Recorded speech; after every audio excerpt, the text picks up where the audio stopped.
All right, welcome to the House Environment and Transportation Committee, Monday, April 13th, the final day. We have a couple of bill items to take care of. First is SB 936. This is Senator West's vehicle laws, bus obstruction monitoring systems, and bus stop zones. The bill prohibits a person from stopping, standing, or parking a vehicle in a bus stop zone and makes the violation subject to enforcement through a bus obstruction monitoring system. This is similar to a bill from Delegate Lewis that we passed out of the House and builds on some work from, I believe, last year that began the process of bus lane monitoring. I would move the bill. Any discussion on SB 936? And all in favor, so by saying aye. Aye. And which record in opposition? Delegate Baker, Delegate Grammer. Okay, bill passes. In addition, SB 111 is the out-of-state plates issue that we have been working on since I was sent to this committee.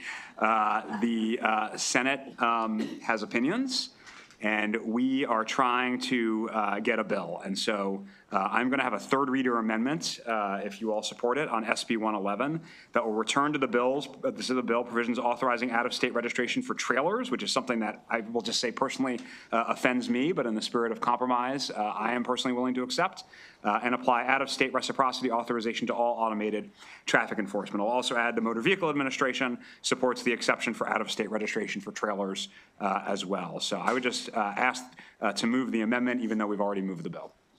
Any discussion on the amendment? Any questions? Okay, all in favor, so by saying aye. Oh, I'm sorry. Was there a question down there? Kevin, do you have a question on that trailer issue? I mean, not at the last hour. I mean, You should like this. Delegate Anderson, you should like this, so don't make me rethink it. is there a GVW requirement on the trailers? Because most of our tractor trailers go intrastate. There's no or interstate instead of intrastate, and there's no exception like that. And again, this will excuse trailers from having in-state license plates. So this will allow farmers to have out-of-state plates without running afoul of any law or regulation. I have great questions about this policy, but you shouldn't. You should be happy. No. As long as we're able to utilize them, because we run trailers and we'll drop a trailer in another state and pick up another empty trailer. What do you think? Should we not do this? Okay, it's good. Okay. I'm fine with it. You sure? I don't want to do anything you're not comfortable with. All right, all in favor of the amendment, so saying aye. Aye. Anyone opposed? Okay, that'll be a third reader amendment. Obviously, we might have to get together throughout the day for concurrences off the floor. I'm not sure we'll be back in this room. You all should have on your desk a book. I stole this tradition from Chair McIntosh, who I served under appropriations and I know was here for many years. She would give us a book at the end of the term when I was on our committee, and so this book's solvable. I know some of you will be put off with the subject matter, but I think the point of the book is nothing changes until it does. And so I think it's a good, worthwhile read, and I would recommend it to you. It's not all ET related gifts from me. So hope you enjoy, and I really appreciate all your work on this committee this year and the last couple of terms for those of you, or sessions for those of you who are here. Obviously, I want to thank our council again, Patrick, Kristen, and Steve. And our great staff, Trish, Mana, Dom, Christian, Rose, for all their incredible work. It's just been a great pleasure for me to work with all of you these last 3 sessions, and I hope you all got something out of it as well. Of course, this is the last day on this committee for a few of our members who we know won't be coming back, and so I want to give Delegate Stein a moment to recognize another long-serving member of the committee. Delegate Stein. Thank you, Mr. Chair.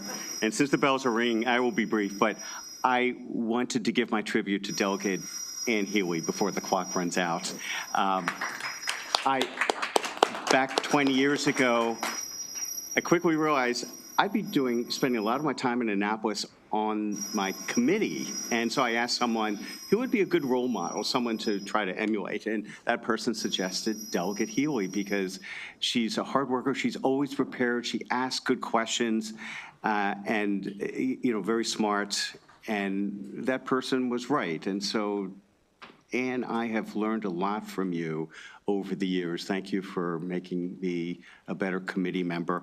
And also, it's been such a pleasure to be your friend as well over the years. And we talked about lots of different things, including religion. And I remember we talked about Pope Francis, and so I loved his environmental encyclicals. And a couple times I said to you that if I was looking for a different religion, I'd probably become a Catholic, because of him. And of course, last year we sat next to each other. I think you were in the seat and I was over here, and that was very nice. So, Ann, thank you so much. I've learned a lot from you, but most of all, it's been great being your friend. We will miss you.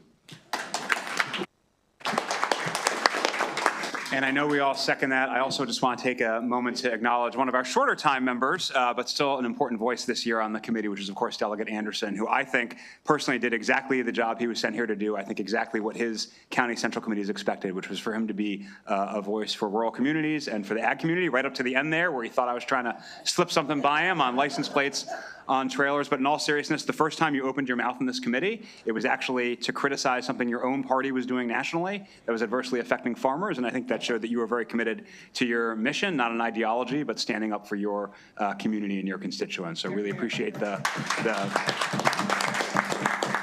voice you offered here the past couple months, and I know you'll be using all the tricks you learned against us at the table up there going forward. So looks like Delegate Anderson wants to say something, and I'll give Delegate Healy an opportunity. Delegate Anderson?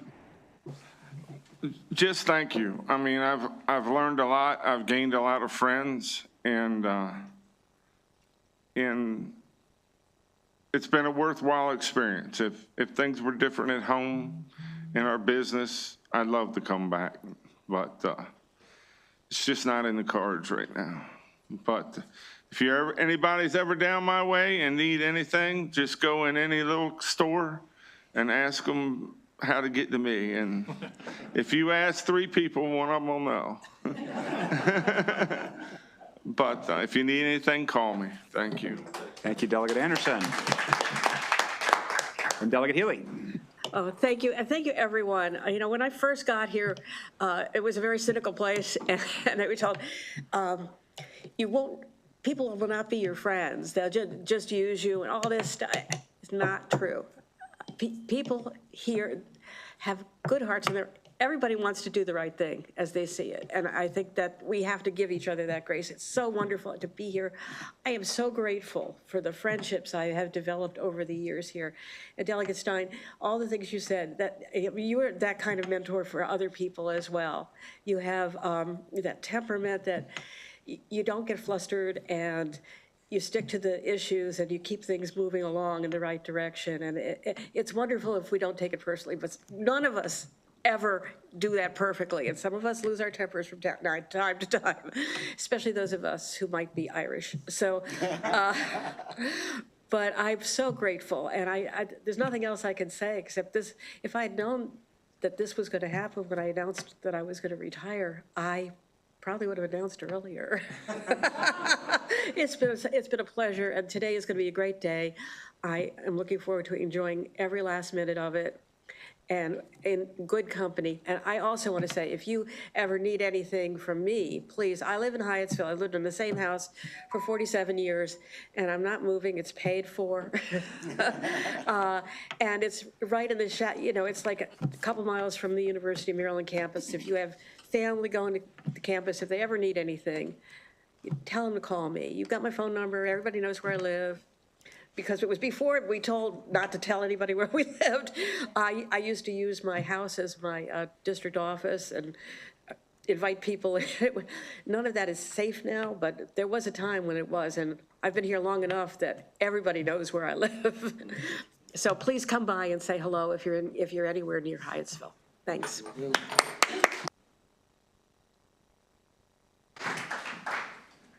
You trying to say something, Delegate Holmes? Seemed like you were. No, I was, and you have been definitely a good friend to me in my 23 years of being here. You and I have been together through a lot of different things.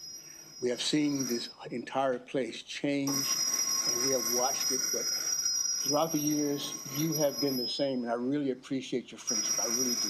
Thank you, thank you. I do too. I appreciate it. All right, well, thank you, everybody. See you on the floor, and I'll remember to listen up for being pulled off for concurrences and things like that. Appreciate it.